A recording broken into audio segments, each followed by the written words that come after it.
السلام علیکم ورحمۃ اللہ وبرکاتہ۔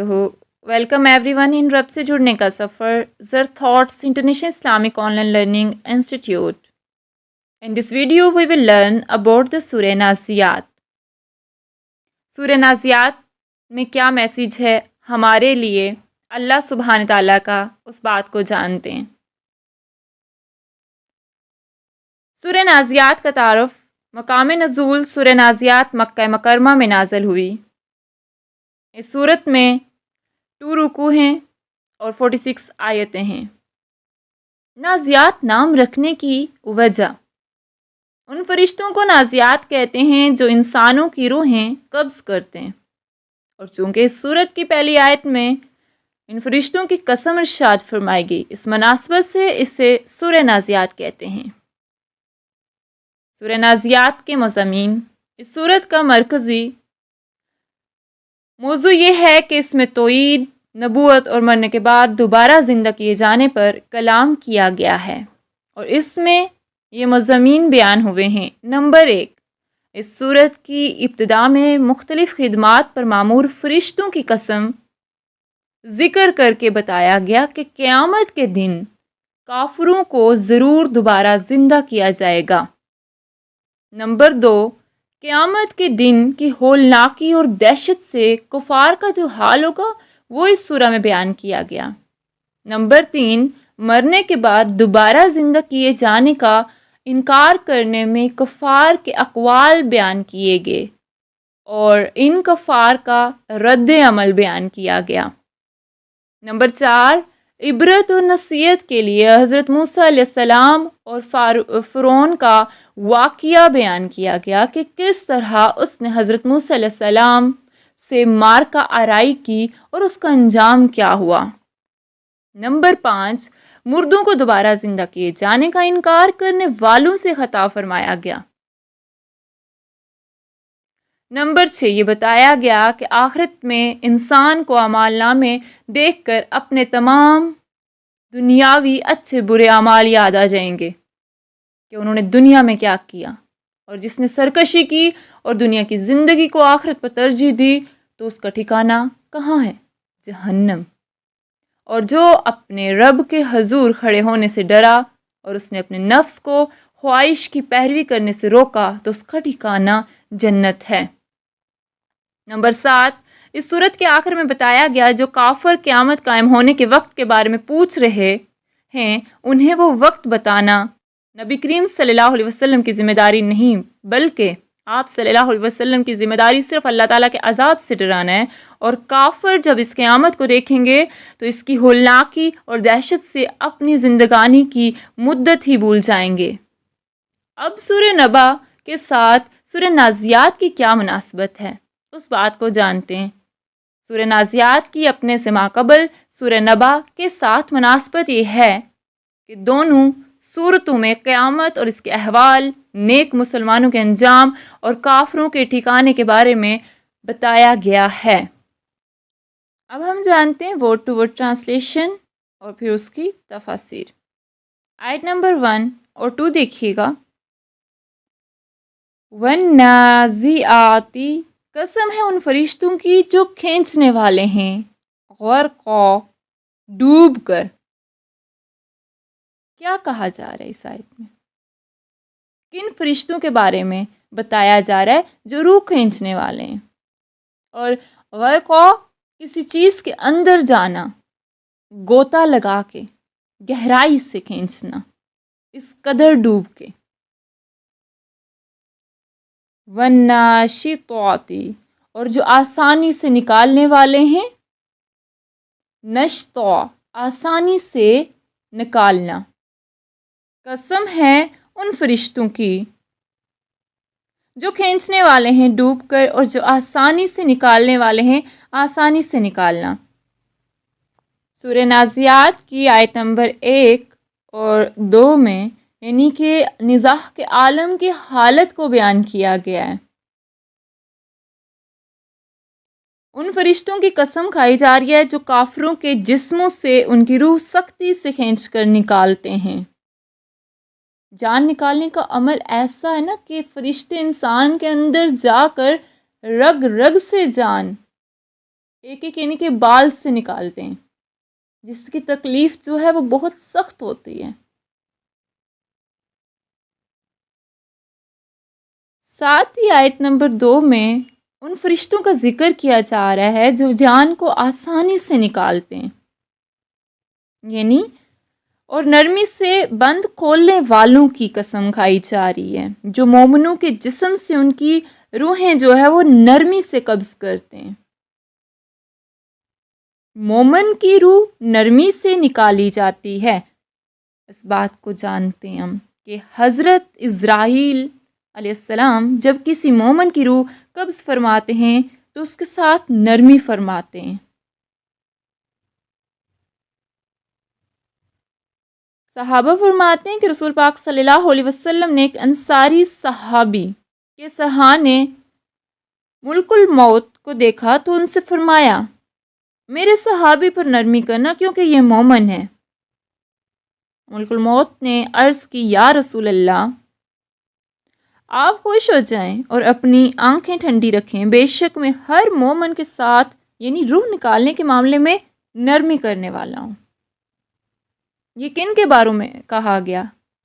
جو مومن لوگ ہوں گے، لیکن جو انکار کرنے والے، کفر کرنے والے، ان کی روحیں جو ہیں نا وہ آسانی سے نہیں نکلیں گی۔ وہ ایسے کھینچ کے فرشتے نکالیں گے جیسے کسی چیز میں ڈوب کے اس کو کھینچا جاتا ہے، اور مومن لوگوں کی جو روحیں ہیں وہ آسانی سے نکالیں گی۔ آیت نمبر 3 سے 5 تک دیکھیے گا۔ وَالسَّابِحَاتِ، اور جو تیرنے والے ہیں، سبحہ تیزی سے تیرنا، یہاں پہ فرشتے جو ہیں اپنی ڈیوٹی جو ہے وہ دے رہے ہیں۔ فَالسَّابِقَاتِ، پھر جو سبقت کرنے والے ہیں، پہل کرنے والے ہیں، سبقہ سبقت کرنا۔ فَالْمُدَبِّرَاتِ، پھر جو تدبر کرنے والے ہیں، امرا کسی کام کی۔ اور جو تیرنے والے ہیں تیزی سے تیرنا، پھر جو سبقت کرنے والے ہیں سبقت کرنا، پھر جو تدبر کرنے والے ہیں کسی کام کی۔ وَالسَّابِحَاتِ سَبْحًا، اور آسانی سے تیرنے والوں کی، یعنی ان فرشتوں کی قسم جو زمین اور آسمان کے درمیان مومنین کی روحیں لے کر آسانی سے تیرنے والے ہیں۔ فَالسَّابِقَاتِ سَبْقًا، پھر آگے بڑھنے والوں کی ارشاد فرمایا کہ پھر ان فرشتوں کی قسم جن کا وصف یہ ہے کہ وہ اپنی اس خدمت پر جلد پہنچتے ہیں جس پر وہ مقرر ہیں۔ فَالْمُدَبِّرَاتِ أَمْرًا، پھر کائنات کا نظام چلانے والوں کی، یعنی پھر ان فرشتوں کی قسم جو دنیا کے کاموں کا انتظام کرنے پر مقرر ہیں اور ان کاموں کو سر انجام دیتے ہیں۔ ان تمام قسموں کے ساتھ کہا جاتا ہے کہ اے کفار مکہ، تم ضرور دوبارہ زندہ کیے جاؤ گے اور ضرور تم سے تمہارے اعمال کا حساب لیا جائے گا۔ ہر کام وسیلے کے ذریعے ہونا اللہ تعالیٰ کا قانون ہے۔ یاد رہے کہ اللہ تعالیٰ کی قدرت تو یہ ہے کہ ہر چھوٹا بڑا کام کسی وسیلے کے بغیر خود اسی کے حکم سے ہو جائے، لیکن قانون یہ ہے کہ کام وسیلے کے ذریعے ہو، کیونکہ دنیا کا ہر کام کائنات کا نظام چلانے پر مقرر فرشتوں کے سپورت ہے۔ آیت سے بھی یہ معلوم ہوتا ہے نا کہ بعض نام اللہ تعالیٰ اور مخلوق کے درمیان مشترک ہیں، جیسے کہ علی، سمیع، بصیر۔ اللہ تعالیٰ بھی تدبیر فرمانے والا ہے اور فرشتے بھی مدبرات یعنی امر یعنی کاموں کی تدبیر کرنے والے ہیں۔ آیت نمبر 6، یوم، جس دن ترجف کانپے گی، قیامت کا زلزلہ آئے گا، الراجفہ کانپنے والی، تتبعها پیچھے آئے گی اس کے، الرادفہ پیچھے آنے والی۔ یوم ترجف الراجفہ تتبعها الرادفہ، کانپے گی کانپنے والی، پیچھے آئے گی اس کے پیچھے آنے والی، جس دن تھر تھرانے والی تھر تھرائے گی۔ اس آیت اور اس کے بعد والی آیت کا کیا خلاصہ ہے کہ اے کافرو، تم اس دن ضرور زندہ کیے جاؤ گے جس دن یعنی ایک سینگ میں پہلی پھونک ماری جائے گی، تو اس دن کی ہولناکی کی وجہ سے زمین اور پہاڑ شدید حرکت کرنے لگیں گے اور انتہائی سخت زلزلہ آئے گا اور تمام مخلوق مر جائے گی۔ پھر اس پہلی پھونک کے بعد دوسری پھونک ماری جائے گی جس سے ہر چیز اللہ تعالیٰ کے حکم سے زندہ کر دی جائے گی۔ ان دونوں پھونکوں کے درمیان 40 سال کا فاصلہ ہوگا۔ قیامت قریب ہے، جو کرنا ہے کر لو۔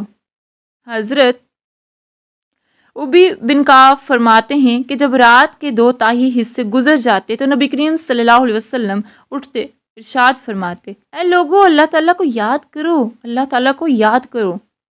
قیامت کا پہلا نفخہ آن پہنچا اور دوسرا نفخہ اس کے تابع ہوگا۔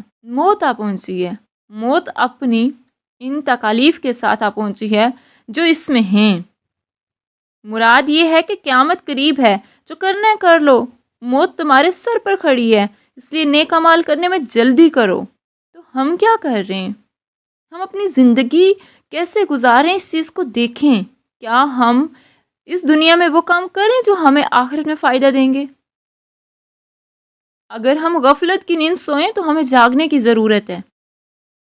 یہ دنیا ایک امتحان گاہ ہے، یہاں پر ہم آئے ہیں، ہم سے ٹیسٹ لیا جا رہا ہے۔ اصل زندگی آخرت کی زندگی ہے، اس میں کامیابی کے لیے اس دنیا میں رہ کے کچھ کریں۔ اللہ پاک ہم سب کو توفیق عطا فرمائیں کہ نیک عمل کر پائیں۔ آیت نمبر 8، قلوبن کچھ دل، یومئذن اس دن، واجفہ دھڑکنے والے ہوں گے، یعنی تیز رفتاری سے دھڑک رہے ہوں گے۔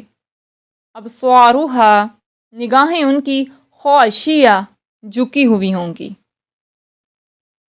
کتنے دل اس دن دھڑکتے ہوں گے اور آنکھیں جو ہے نا اوپر نہ وہ اٹھا سکیں گے۔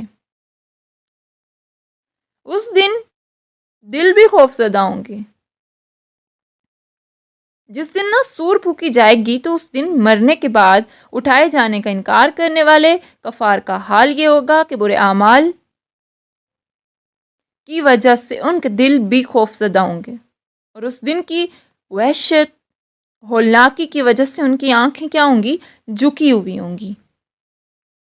نگاہوں کے جھکنے کی وجہ نمبر 1 تو یا تو شرمندگی سے، دوسرا ادب و احترام کی وجہ سے بھی۔ آیت نمبر 10 سے 14 تک دیکھیے گا۔ یقولون وہ کہتے ہیں، اِنَّا کیا بے شک ہم، لَمَرْدُودُونَ البتہ پھیرے جانے والے ہیں۔ وہ شخص جس کو لوٹا دیا جائے، فی الحافرہ پہلی حالت میں، اِذَا کیا جب، کُنَّا ہوں گے ہم، عِظَامًا ہڈیاں، نخرہ بوسیدہ یعنی سوراخ والی ہڈیاں۔ قالو انہوں نے کہا، تلکا یہ، اذن تب، کرۃن واپسی ہے، ایک بار پھر واپس لوٹنا، خاسرہ خسارے کی، فإنما تو بے شک، یا وہ، زجرۃن ڈانٹ ہوگی، واحدہ ایک ہی، فإذا تو اچانک، ہم وہ، بالساہرہ میدان میں ہوں گے، یعنی میدان حشر میں۔ کافر کہتے ہیں، کیا ہم پھر الٹے پاؤں پلٹیں گے؟ کیا جب ہماری جو ہڈیاں ہیں وہ گل جائیں گی؟ بولے یوں تو یہ پلٹنا نقصان دہ ہے، تو وہ نہیں مگر ایک جھڑکی، کھلے میدان میں وہ آ پہنچیں گے۔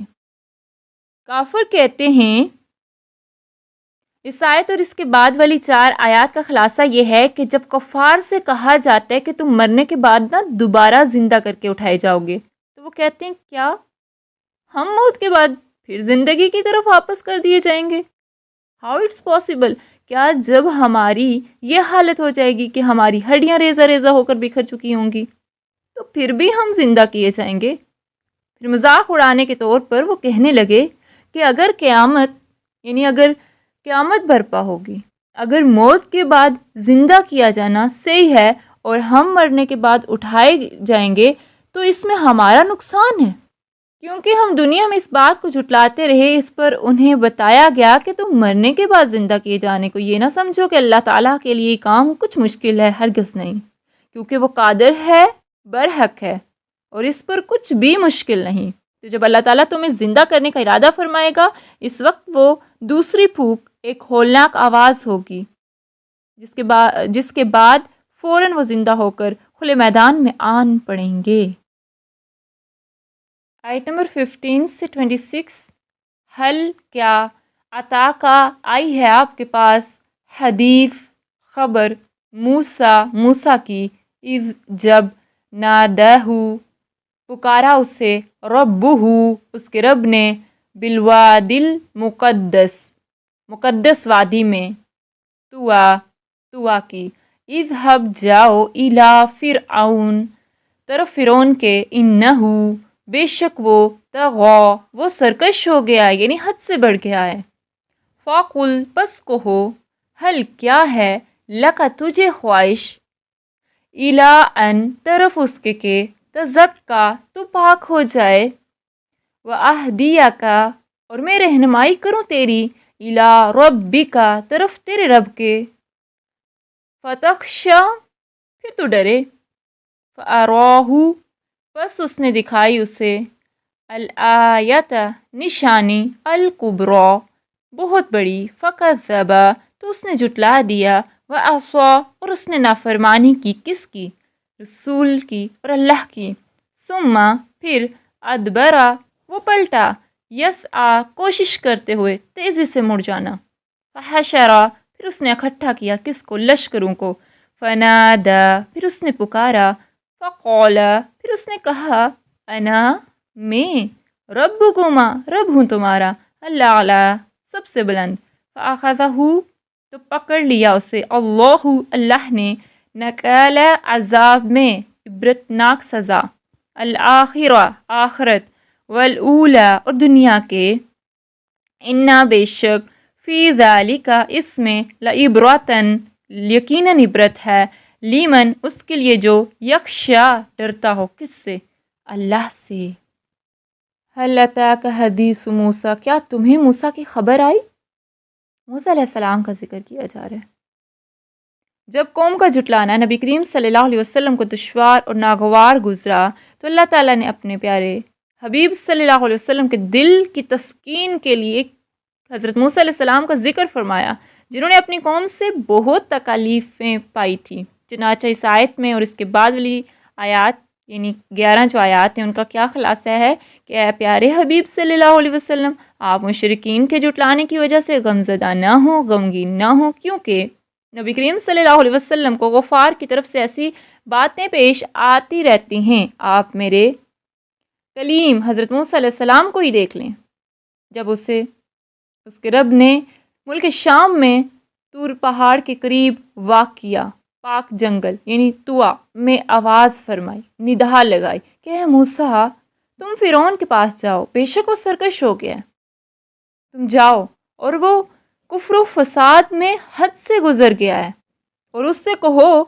کہ کیا تجھے اس بات کی طرف کوئی رغبت ہے کہ تو ایمان قبول کر کے اور اللہ تعالیٰ کی عبادت میں مشغول ہو کر کفر، شرک اور نافرمانی سے پاکیزہ ہو جائے، اور کیا تو اس بات کی طرف رغبت رکھتا ہے کہ میں تجھے تیرے رب کی ذات اور صفات کی معرفت کی طرف راہ بتاؤں تاکہ تو اس کے عذاب سے ڈرے، کیونکہ اس کے عذاب سے ڈر اسی وقت لگے گا جب اس کی تمہیں معرفت ہوگی یعنی پہچان ہوگی نا، جب اللہ کی پہچان ہوتی ہے تب انسان ڈرتا ہے نا گناہ کرنے سے۔ پھر حضرت موسیٰ علیہ السلام فرعون کے پاس گئے اور انہوں نے فرعون کو روشن ہاتھ اور عذاب کی بہت بڑی نشانی دکھائی، تو اس نے حضرت موسیٰ علیہ السلام کو جھٹلا دیا اور اللہ تعالیٰ کی نافرمانی کی اور اس نشانی کو جادو کہنے لگا۔ پھر اس نے مقابلہ اور فساد انگیزی کی کوشش کرتے ہوئے ایمان قبول کرنے سے منہ موڑ لیا۔ اس نے جادوگروں کو اپنے لشکروں کو جمع کیا، جب وہ جمع ہو گئے تو فرعون نے انہیں پکارا اور ان سے کہا، میں تمہارا سب سے اعلیٰ رب ہوں، میرے اوپر اور کوئی رب نہیں ہے، نعوذ باللہ۔ تو اللہ تعالیٰ نے اسے دنیا اور آخرت دونوں کے عذاب میں اس طرح پکڑا کہ دنیا میں اسے غرق کر دیا اور آخرت میں جہنم میں داخل فرمائے گا۔ بے شک فرعون کے ساتھ جو کچھ ہوا اس میں اللہ تعالیٰ سے ڈرنے والوں کے لیے عبرت ہے یعنی نشانیاں ہیں۔ غور و فکر کریں، کوئی بھی سٹوری سنائی جاتی ہے نا اس سے انسان کوئی بھی مورل جو ہے وہ لیتا ہے، حاصل کرتا ہے، تو غور و فکر کریں فرعون کی یہ جو سٹوری ہے، ہمارے لیے کیا پیغام ہے؟ رب کے احکامات کو مت جھٹلائیں، عمل کریں۔ انتم کیا تم اشد زیادہ سخت ہو، شدید یعنی مضبوط، خلقن تخلیق میں، امی یا السماء آسمان، بناہا اس نے بنایا اسے۔ کیا تمہاری سمجھ کے مطابق تمہارا بنانا مشکل، یا آسمان کا اللہ نے اسے بنایا؟ اللہ تعالیٰ نے مرنے کے بعد دوبارہ زندہ کیے جانے کا انکار کرنے والوں سے فرمایا کہ کیا تمہاری سمجھ کے مطابق تمہارے مرنے کے بعد اللہ تعالیٰ کے لیے تمہیں دوبارہ بنانا مشکل ہے یا آسمان کو بنانا؟ اس کے جواب میں تم یہی کہو گے کہ آسمان جیسی بڑی اور مضبوط چیز پیدا کرنے کے مقابلے میں انسان کو پیدا کرنا زیادہ آسان ہے، کیونکہ وہ آسمان سے بہت چھوٹا اور کمزور ہے۔ تو جب تمہاری سمجھ کے مطابق تمہیں مرنے کے بعد دوبارہ زندہ کرنا اور اللہ تعالیٰ پر زیادہ احسان ہے، تو پھر تم اس کا انکار کیوں کرتے ہو؟ حالانکہ تم جانتے ہو کہ زمین اور آسمان کو اللہ تعالیٰ نے پیدا کیا ہے اور اس کا تم انکار بھی نہیں کر سکتے۔ آیت نمبر 28 سے 33 تک دیکھیے گا۔ رفع اس نے بلند کیا، سمکہا اس کی چھت کو، فسواہا پھر اس نے درست کر دیا اسے، وأغطش اور اس نے تاریک کیا، لیلہا اس کی رات کو، وأخرج اور اس نے نکالا، ضحاہا اس کی دھوپ کو یعنی دن کا وقت، والارض اور زمین کو، بعد ذالک اس کے، دحاہا اس نے پھیلا دیا اسے، اخرج اس نے نکالا، منہا اس سے زمین سے، ماءہا پانی اس کا، ومرعاہا اور چارہ اس کا، والجبال اور پہاڑوں کو، ارساہا اس نے گاڑ دیا انہیں، متاعاً فائدے کا سامان ہے، لکم تمہارے لیے، ولانعامکم اور تمہارے مویشیوں کے لیے۔ اس کی چھت اونچی کی، پھر اسے ٹھیک کیا، اس کی رات اندھیری کی اور اس کی روشنی چمکائی، اور اس کے بعد زمین کو پھیلا دیا، اس میں چارہ نکالا اور پہاڑوں کو جمایا، تمہارے اور تمہارے چوپایوں کے لیے اس میں کیا ہے؟ فائدہ ہے۔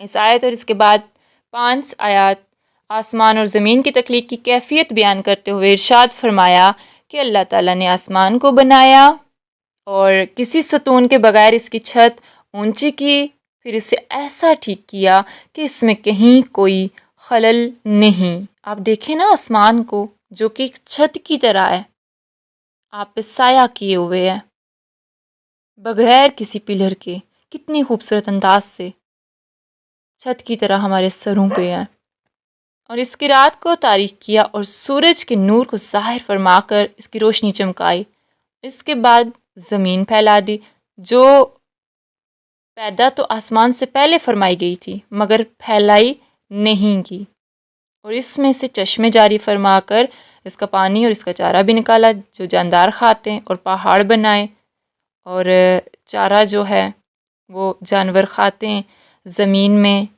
مزید گلے جو ہیں، اناج جو ہیں وہ اگتے ہیں جو کہ ہمارے لیے فائدہ مند ہیں۔ شکر الحمدللہ، اللہ تعالیٰ کا جتنا شکر ادا کریں بہت کم ہے۔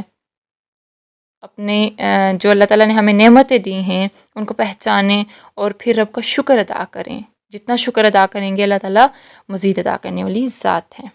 آیت نمبر 34 سے 41 تک دیکھیے گا۔ فَإِذَا پھر جب جاءتی آ جائے گی، الطامہ آفت، قیامت کے بارے میں ذکر کیا جا رہا ہے، الکبریٰ بہت بڑی، یوما اس دن، یتذکر یاد کرے گا، الانسان انسان، ما جو سعی اس نے کوشش کی، وبرزت اور ظاہر کر دی جائے گی، الجحیم جہنم، لیمن اس کے لیے جو، یرا دکھتا ہے، فاما تو رہا وہ، من جس نے، طغی سرکشی کی، وآثر اور اس نے ترجیح دی، الحیات زندگی کو، الدنیا دنیا کی، فإن تو بے شک، الجحیم جہنم، ہیا وہی، المأوی ٹھکانہ ہے، وأما اور رہا، من وہ جو، خوفا ڈرا، مقامہ کھڑے ہونے سے، ربی ہی اپنے رب کے سامنے، ونہی اور اس نے روک لیا،